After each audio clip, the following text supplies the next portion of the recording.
Welcome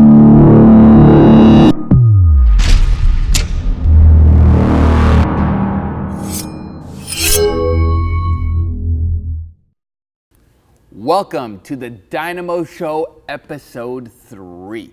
We have 3 amazing guests here today who are living well and doing good. You know, they're entrepreneurs, they're leaders, they're small business owners, and they're gonna share some tips, tricks, and their best success secrets with you so you can live your best life. Without further ado, let's get started with our first guest, Bonnie Chan. Bonnie, welcome to the show. Thank you so much, James. You're very, very welcome. I am so thrilled to have you on here. I mean, you're known across Toronto as one of the networking bees, the networking queens. You know, why don't you share with the audience a little bit about who you are, what you do, why you do it? Thank you. I am so honored and excited to be a part of the show. Thank you so much. You're very welcome. Yeah, a little bit about me. I was born and raised in Canada. Cool. Calgary born, raised in Vancouver, and then ended up in Toronto. Yeah. And I've done many different things, from working in the corporate world and starting my own businesses. And you know, one day I was going through what I'm really passionate about, right? And I think, you know, over your journey of interviewing different people, it's all about, when we talk to entrepreneurs, it's all about like what we're passionate about. It's so true. It's and so true. I discovered that what I'm really passionate about is actually meeting people. Yes. And connecting with people. And then I'm also so passionate about entrepreneurship. So that's why, you know, I'm so grateful to be a part of this DYNAMO community. Yes. We love having you. Thank you. Thank you so much. What I do today is I teach entrepreneurs value-based networking skills for them to fill up their pipeline of clients and potential clients. It's exciting for me when I am able to assist new entrepreneurs or businesses who's been around for a long time to just get a little bit more effective at their relationship building skills. So they are attracting more of the right clients to serve. Well, it's all about relationship capital, isn't it? You know, Exactly. Over the past, 6 years, I was operating a business, and I was so focused on the bricks and mortar and the bling bling and how the company appeared and the online presence. One of the things I forgot about was the relationship capital. So I had to go through some highs and lows of, the discovery process of what happens when those relationships falter. And now with this new project, it's all about relationships. The whole thing is relationships. Amazing. Keep your costs down, which is obviously very important.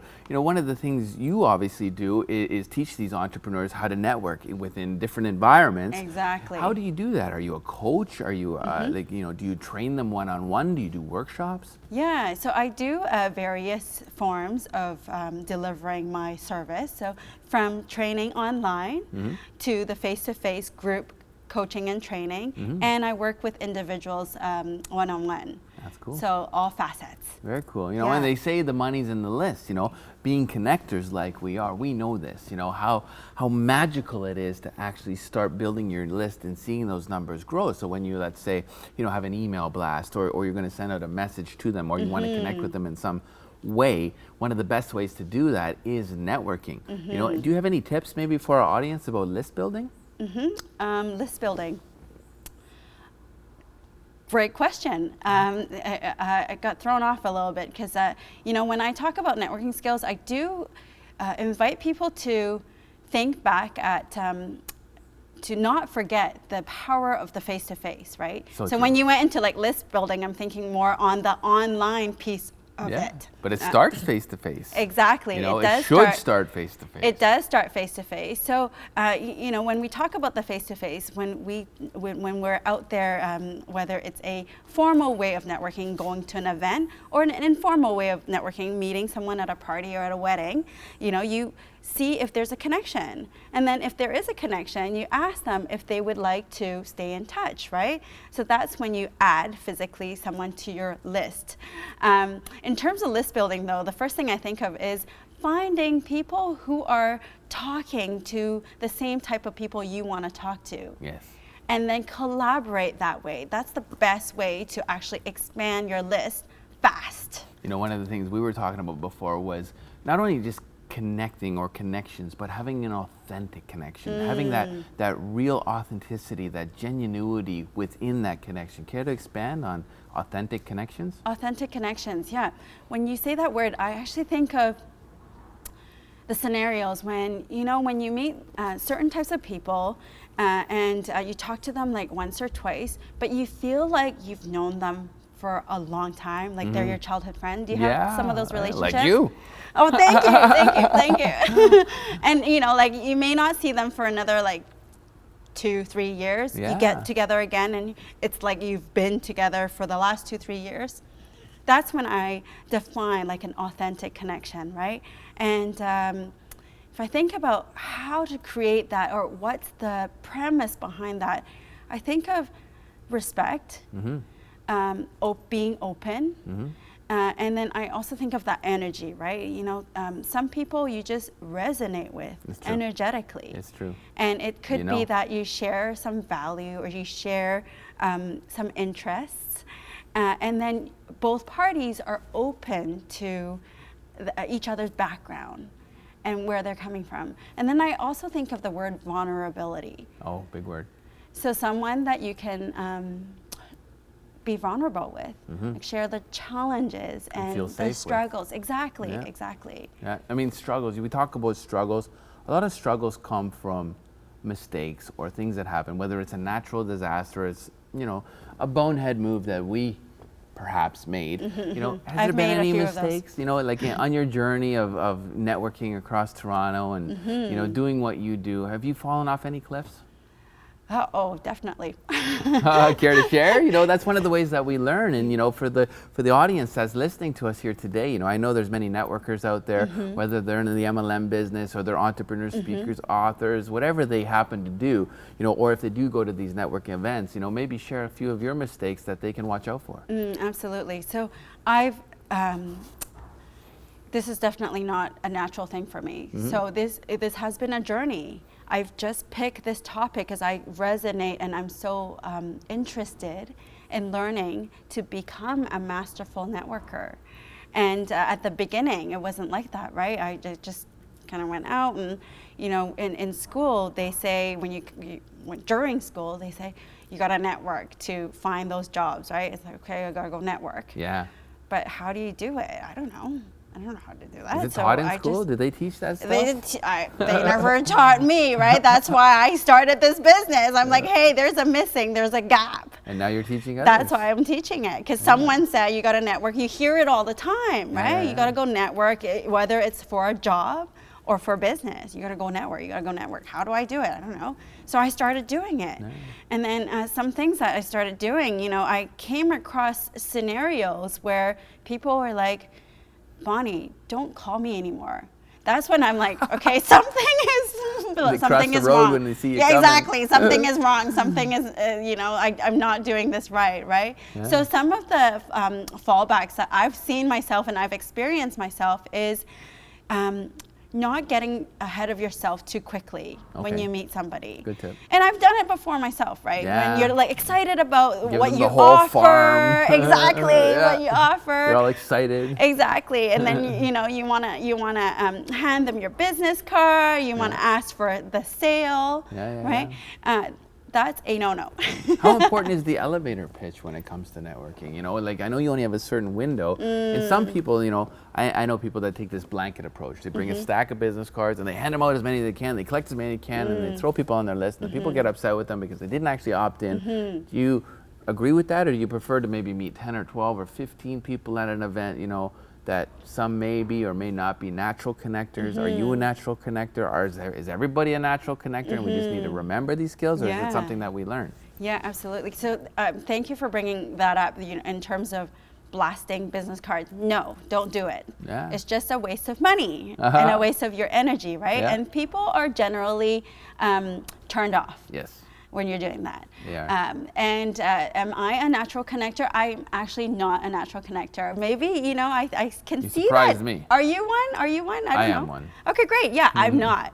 I became one Yeah, so it was a learning process for me.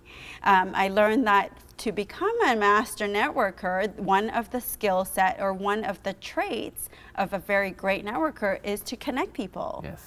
So it's something that you can develop, because I did. Yeah. You know, it took some practice, but whenever I hear of a need and I know of a resource, whether it's a person or a book or something I watched, then I will contribute that value to that person, and that makes you someone very valuable. True. It's a very valuable person to have in your own network, is to have a connector or a list builder or a promoter, we'll call it.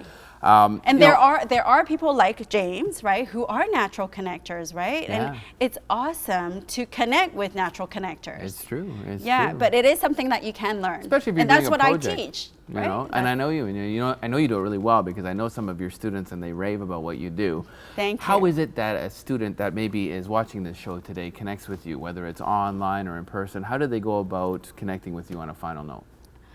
They can look me up on networktogrow.com. Okay. So networktogrow.com. Awesome. They can look me up, Awesome. You've done that before. networktogrow.com. Right on. Well, I want to thank you so much for coming on the show today. You know, I'm going to check out your next event. You know, I would love to be a student of yours. You know, I'm a student of life, so I'm honored to have you here today. Again, thank you for having me, and welcome. I appreciate you. You are very welcome. So that's Bonnie Chan, everyone. You know, she is one of the networking queens here in Toronto, Ontario, Canada. This is the Dynamo Show. We're going to take a short commercial break, and we will be right back.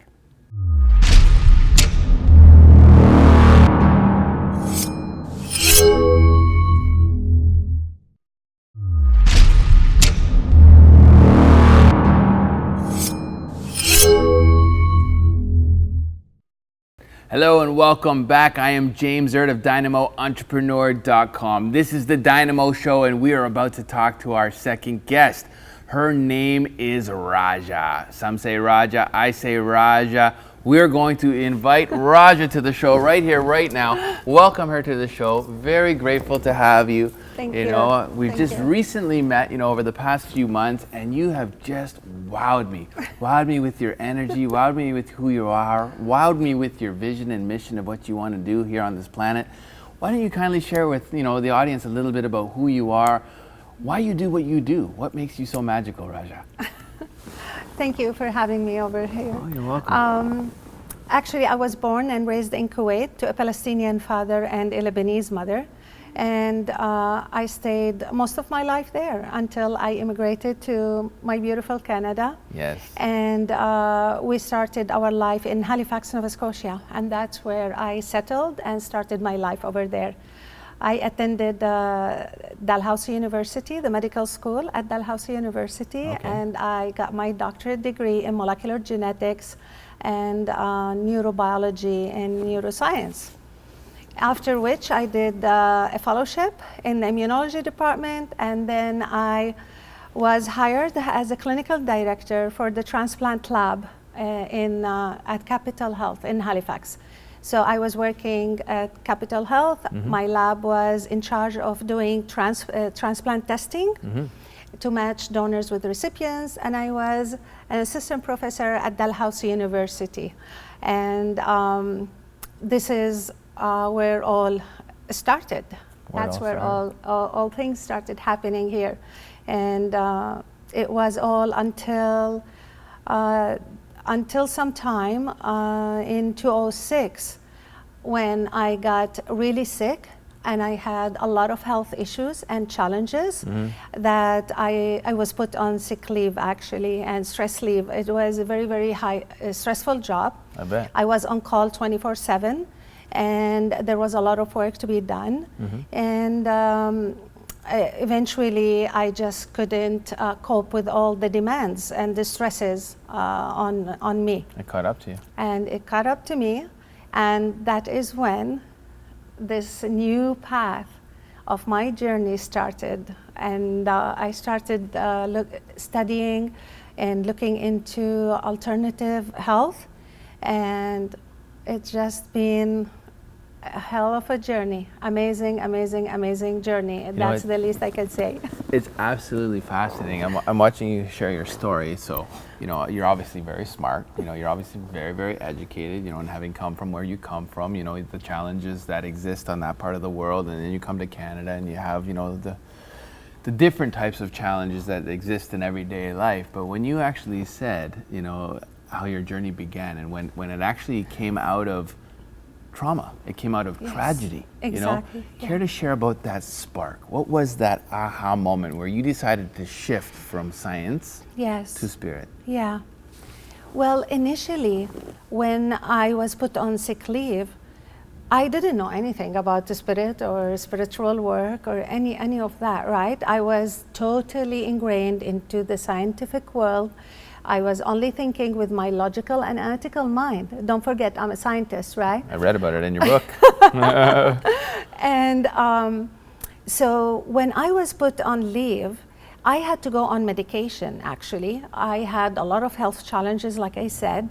And my father at the time in Jordan was having a lot of health issues as well. And he was put on kidney dialysis and was facing, again, a very, very, very very challenging situation. It's not only because of the kidney dialysis, but because of all the other health issues that came with it. And you're going to read about that in my book as well. I wrote about that. And the thing is that at that time, okay, so how am I going to get back on track? Because my life was totally chaos. My outer world was amazing. I had everything I wanted in life. I had a great job, I had a family, I had my house, I had a car, everything. However, on the inside, everything was crumbling and it was crashing. And I was anxious, I was stressed all the time, I was depressed, and it just like, oh my goodness, what's going on here, right? And that is when I started to look at alternatives other than allopathic medicine, to look at something that could help us get back on track and find balance and harmony in our life. And that's when I started this whole journey.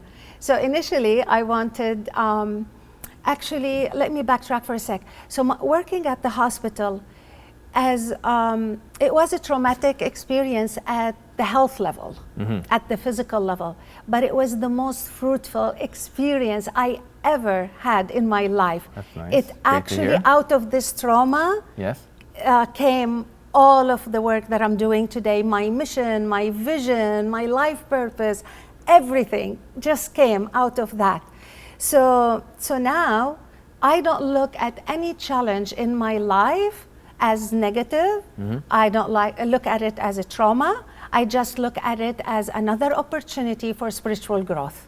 I absolutely love it. You know what? And it's so magical to see what you've gone through, having come from, where you have, to having landed in the corporate position, then migrated into the, the spiritual realm, we'll call it, then into entrepreneurship, then becoming an author, then getting discovered by Dynamo. And I know you've just recently signed with Dynamo Diaries and moving forward with a bunch of different projects, so I'm very, very excited for you. We're very excited to have, workshops with you around the world so others can learn from you.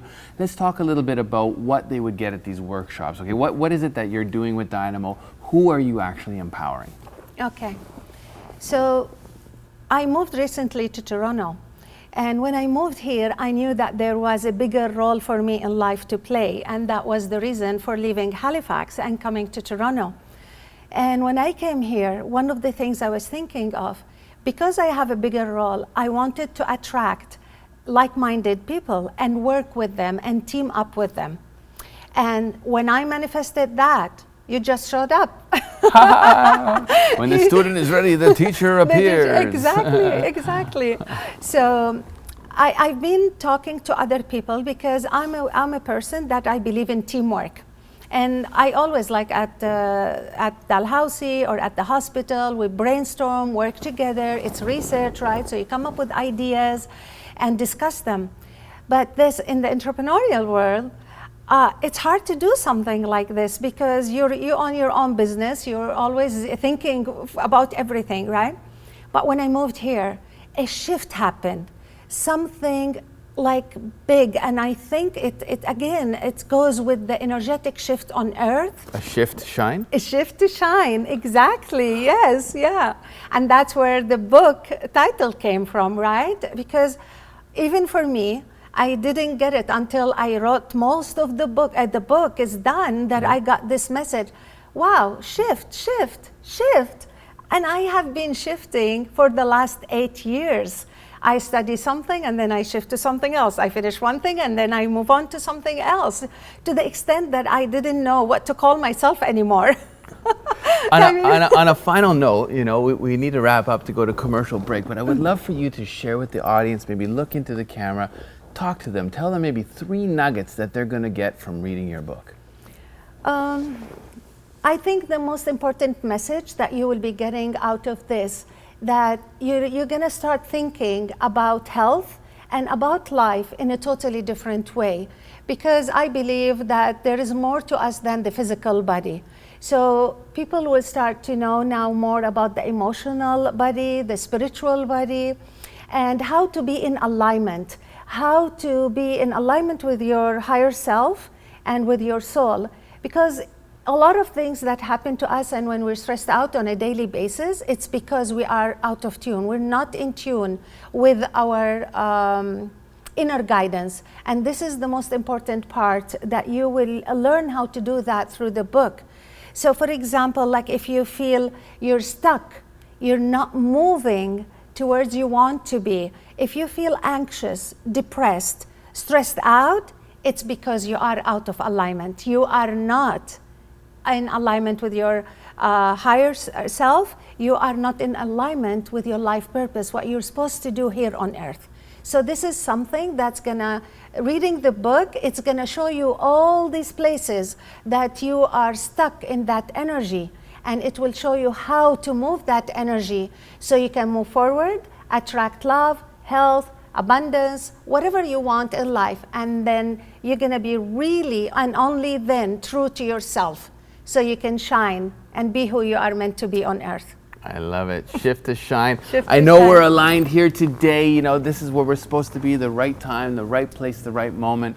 This is the only moment that exists. This is the now. I'm honored to have you here in this now, on this show. Thank you. Raja, you know, I look forward to working with you, you Thank know, you. as a Thank Dynamo you. author and Dynamo speaker. Thank you. Watch out for Raja. Dynamo workshops coming up. She's going to be traveling the world, spreading her message, you know, her vision, her mission, empowering not only women, but all people all around the world. This is the Dynamo Show. I'm James Erdt. Stay tuned for our next guest coming up, Mishal Neray.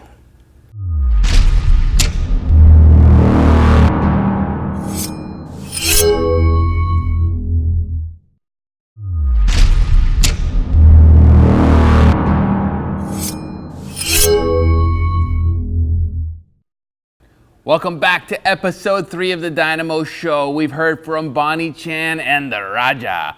I have a very, very special guest with me. I am a huge fan of this man and his work.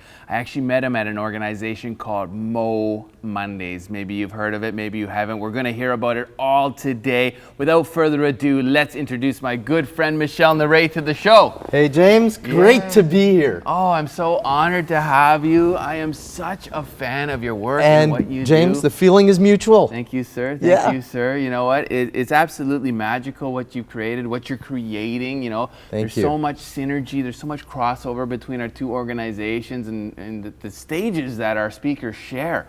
You know, it's so wonderful to have you on here. I would love to learn a little bit more about, you know, the brainchild of what you do and how you do it. So why don't, you know, without further ado, why don't we talk a little bit about, you know, where you came from? Who are you? Like, what's going on here?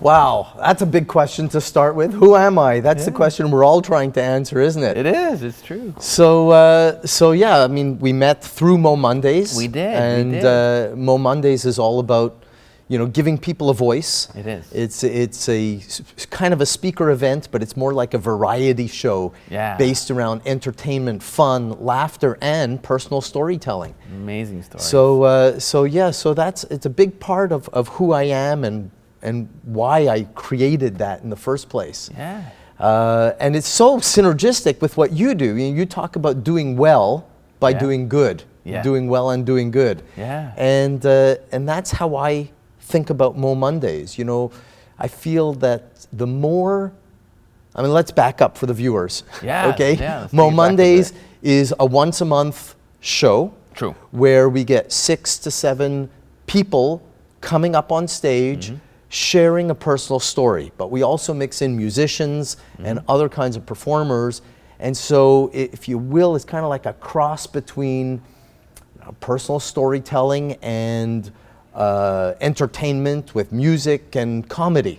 You put those in a blender, put it on the high button, and out comes Mo Mondays. And I believe there's even more than one location now. Absolutely. I think you're expanding we've into grown. cities Like we now. just celebrated our, celebrated a little while ago, our 3rd anniversary. Yeah. We are now in more than, let me think, 12 locations. I love it. I know, it's so cool. I love it. I've only been to the Toronto Hard Rock one where I was actually one Yeah. of the speakers. I was honored to be one of the speakers. That was a great one. That was a great day. It was a great show. And then I've gone back probably 5-6 times since then. I celebrated my birthday there. That's right. You took such good care of me with my own table for my crew. And I know people can get a table of 10. Yep. You know, if they bring their friends, their family, their corporation, whatever it may be. But the thing I love about it is it's advertising free, it's promo free, and it's just pure essence of who these individuals are. Yeah. It gives them a voice. What's in their heart? Yeah. What's in their head? How can they share that? And a lot of them are newcomers. Yeah. You know, any tips for newcomers that are going to grace your stage? Well, people aren't interested in your story. They just want to know who you are, what drives you, what lessons that you've learned. And what I've learned is that everybody has a story. It's true. You know, we don't have to hire a guru from halfway across the world, fly him or her in, and make a big deal of it. You know, the person you need to hear from could be the person sitting next to you. Yes. So Mo Mondays is a stage, you know, we laugh, we talk about, it started off as a marketing line where we say, you meet the nicest people at Mo Mondays. You do. But it really is true, isn't it? It's so true. It's so true. And the other thing that I love about Mo Mondays and just you and your messaging is the element of music and humor. Yeah. Right? Humor gets you paid. It's an unwritten rule in the speaking industry. You know, you make your audience laugh, the likelihood of you coming back is very high and getting paid for it. Yeah. One of the things that I was blessed to attend was the Mo Academy, the humor. That was fun. Probably one of the best workshops I've ever been to. I must hand it to you. Your special guests were absolutely fantastic. You know, for the viewers out there, if you ever have a chance to go to one of the Mo Academy events, bang on, bang on. However, let's take it back a notch further, okay? So Mo Mondays out and about now over the last 3 years. 3 years. What happened before then? Where did you come from? I know you're from Montreal. You know, I know you're a Canadian. You know, care to share a little bit more about Montreal and where you started? Where I started? Well, in fact, that's a big part of why I do what I do in the first place.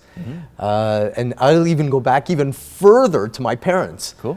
You know, my mother, Holocaust survivor, born and raised in France, went to Auschwitz for a year. My father served in the French Foreign Legion during the Second World War. Both of them, God, talk about horrific stories. You know, when the war finished 10 years later, my father met my mother in an elevator, best elevator speech he's ever given because they were married soon after that. I love it. And then they were looking around and says, we want to give our kids a better life than what we had. Yes. And they moved to Canada. For them, land of milk and honey, great place. Love this country. Ditto that. You know, such opportunity for people. We sometimes the people who are born here don't appreciate how good we have it. It's true. Isn't it Especially amazing? if we've seen the world. You know, some of the travels I've had. You know, just the journeys and heading to the Far East and coming back. You appreciate where you're at. So they came here, and you got to understand they had to make a decision. Do they send their children to the Jewish school, because we were Jewish, we are Jewish. Do they send them to the English school, which was Protestant? Because at the time, and I think to a certain extent still today, it's very, you know, segregated, not segregated, but you know, changed around, or gee, what's the word I'm looking for? It's just very organized by language and religion. And so do they send their kid to the Hebrew school? Do they send their kid to the English Protestant school? Or do they send their kids to the French Catholic school? So they decided they didn't have a lot of money when they moved to Canada. So they decided they sent us to the English Protestant school. So at the time, you got to appreciate this. You know, here we were in the English Protestant school, new language for me. And we sang a hymn, 2 hymns in the morning, recited the Lord's Prayer, and saluted to the Queen. And none of us in the class, so we're like, of the 32 kids in my class, 29 of them were also Jewish kids in the neighborhood. Oh, wow. But I know. It happened to be geographic. Exactly. None of us thought it was weird. It was just what we did. But it didn't matter which group of kids I was hanging out with. I was the odd kid out. So because don't forget, I was French speaking in an English school. So to my English. You weren't bald back then, were you? I've changed a little bit since then. Some things have changed, but at some point, both you and I discovered the right haircut. Forward, comb over. Get rid of it. So to my English friends, I was the French frog. To my French friends, I was the maudit anglais. And if you don't know what maudit means, think F word. Gotcha. And to everybody outside of my little community, I was the maudit juif. Again, think F word. And so it didn't matter what group of kids I was hanging with, I was always the odd kid out. I was the different one. And it might surprise you to hear that at that time, I was the shyest kid in the world. You? Come on. Yeah, I was the shyest kid. I was the kid that would literally hide behind his mother's aprons. Yeah, like really. So you might think a shy kid like that would do everything he can to blend in, but no, I took every opportunity to make a point of how I was different. And so to my French friends, I spoke English. My English friends, I spoke French. And you know, anyone outside my little community, I made no bones of the fact that I was Jewish. And 30 years later, it was like I was wrapping myself up in the flag of differentiation. I like it. 30 years later, my clients... Canadian. Yeah, right. My clients are telling me, Mishal, how did you get to our point of difference so quickly? How did you get to our differentiation so quickly? And I'd say, I don't know. It's just what I do. And like finally, it dawned on me, maybe it had something to do with who I was as a little kid growing up. Everything I do now, including Mo Mondays, is about bringing out the core of the person, the unique contribution that the person has to offer. You know what, and I love that about Mo Mondays and you, because you've provided this platform where not only you can do that yourself, but also the speakers that show up on the Mo Mondays stage. I'm sure they have a very similar hero's journey. You know, you get a lot of the hero's journey speeches up there. So without further ado, I'm going to go to a short commercial break. We are going to be back with Mr. Mishal Neray, the founder and CEO of Mo Mondays, in a second.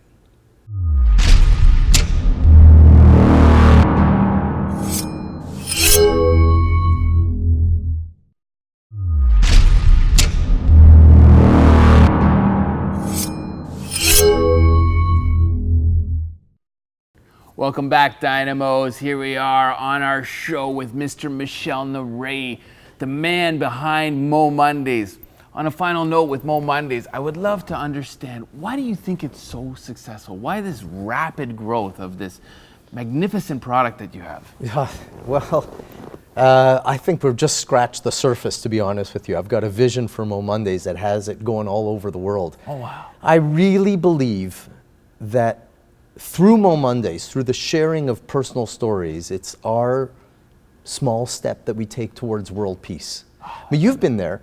You know that when we share our personal stories, all the labels disappear. They fade away. It doesn't matter what color you are, what gender you are, what orientation you are, what ethnic background you have. Doesn't matter, because when we're sharing our personal stories, it's just human. No judgment. No judgment. I love it. So I think what people like about it is that, you know, if you can go to a personal transformational weekend and spend thousands of dollars and cry a lot. We've all been there. We've all been there.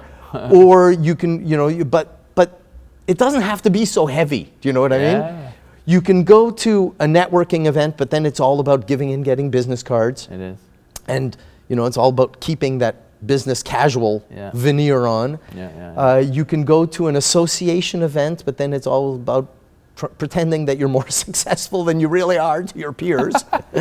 Or you can go to a comedy night, and then when I used to go to comedy all the time, did my, you know, stand-up comedy, great stuff, but at the end of the night, thought, what did I laugh at?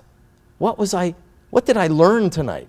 Was it felt like junk food, but in the laughter, you know? It was like, But I said, what if we could take the good elements of each of those things, you know, have it fun and funny, have it have an element of personal transformation, motivation, inspiration, have an element of meeting people, making connections and networking, but just take the good parts of it and not have, you know, the parts that we don't like about each of those things. Put those things together. Throw some music on top. Throw some music on top to, and it's really like a party. It is, yeah. So, and then I mean, I'm saying this like as if, God, this was my strategy. Far from the truth. It's only in retrospect that I realize it's that blend of ingredients that makes Mo Mondays special. I never strategized it that way. I just built it. You know, we were talking earlier. I said, you know, Mo Mondays really is an extension of my own personality, you know, my own desire to help people shine, but have fun and laugh at the same time. And that's what Mo Mondays is. You and the brand are an extension of each other. Exactly. Thank you.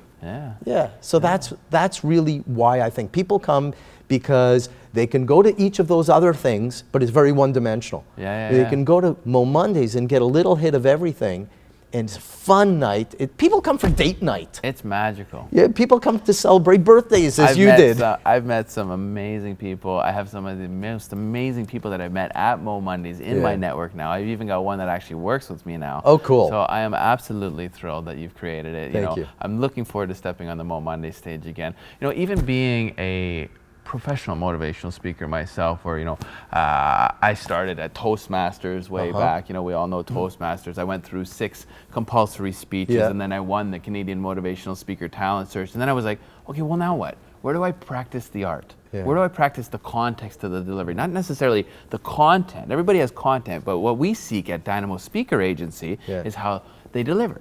One of the things that we offer and suggest to our speakers that come on board is, why don't you step on stage at Mo Mondays? Why don't you take that as an early step or an initiative where we can go and actually see how you deliver. How is your tonal range? How is your pitch? How is your clarity? How is your eye contact with the audience?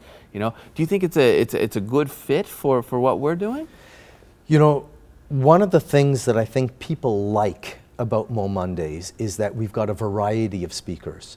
So you have people who have never stepped on stage before, and you have people who have been on thousands of stages. And there's no distinction. It's not like nobody gets top billing. Everybody.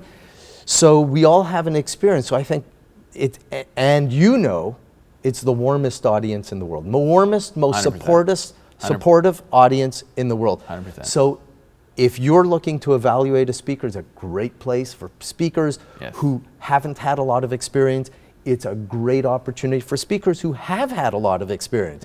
It's a great way to perhaps try something new and maybe expose a part of themselves that they may have been a little bit reluctant to let people see in a real corporate setting.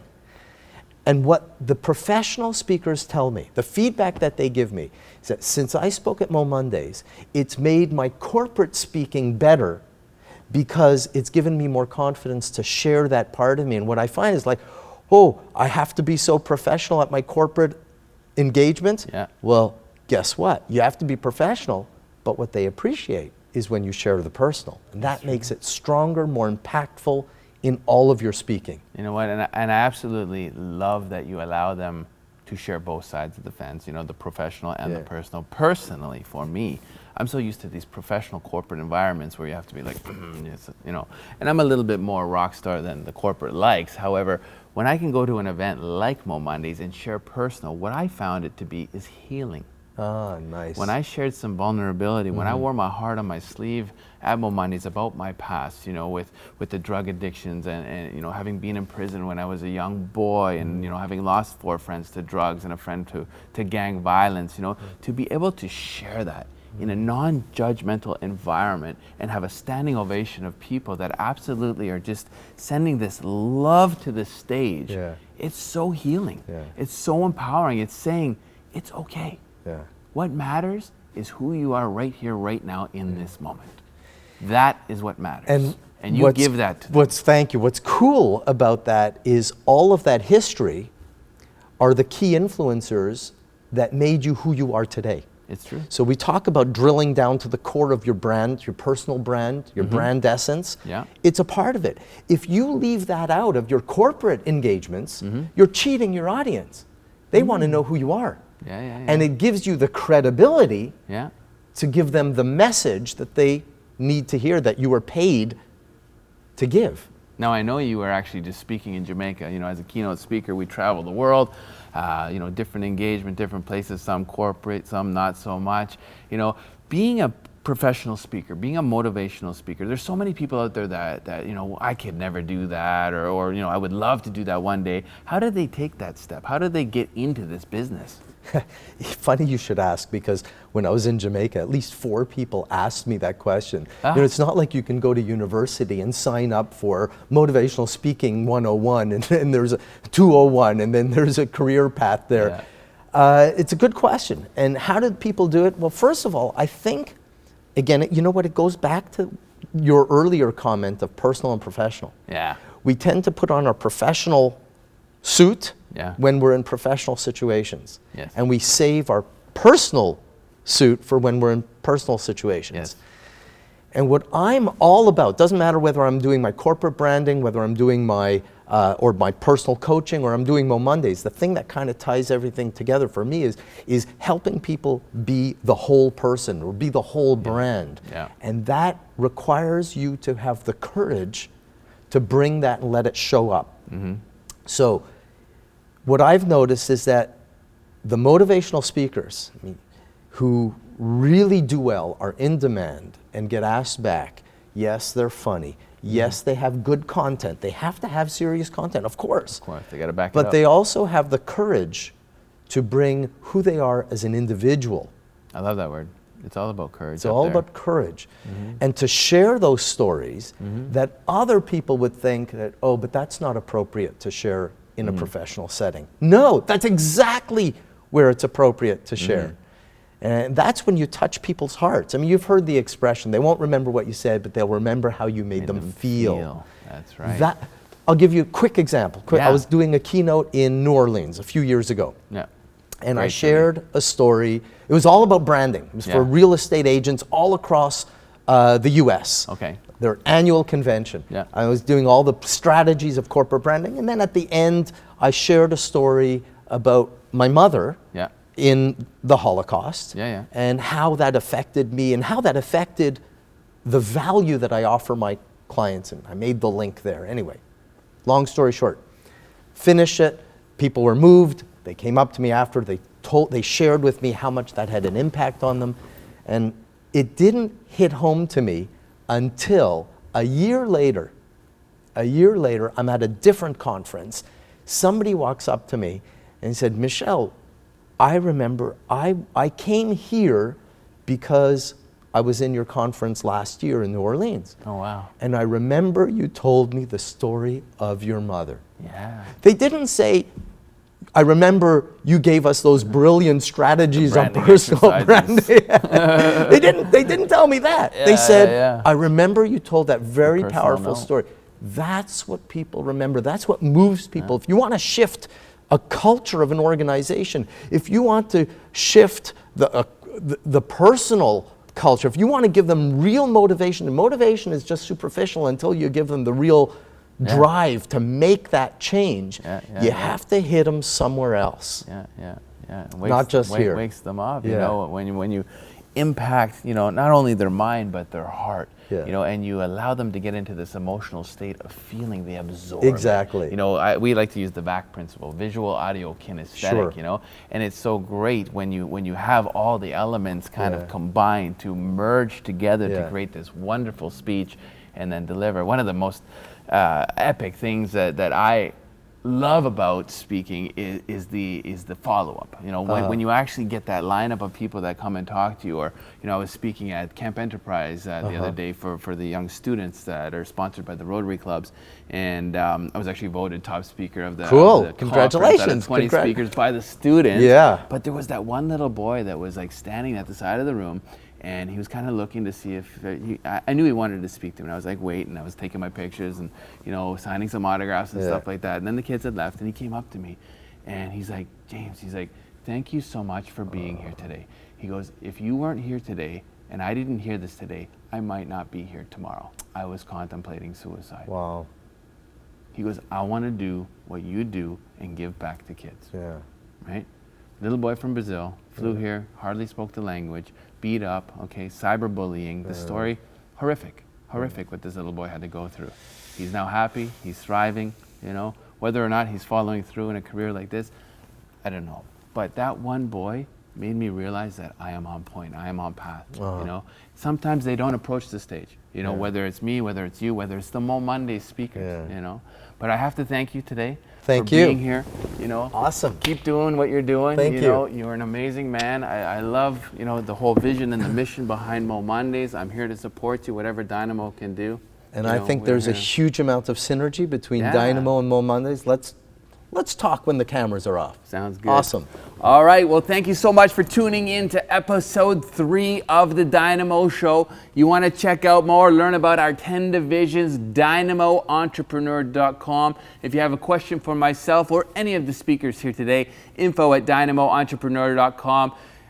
From me to you, stay healthy, stay strong, live well, do good, and we will see you on episode number 4. I'm James Erdt. Talk to you later.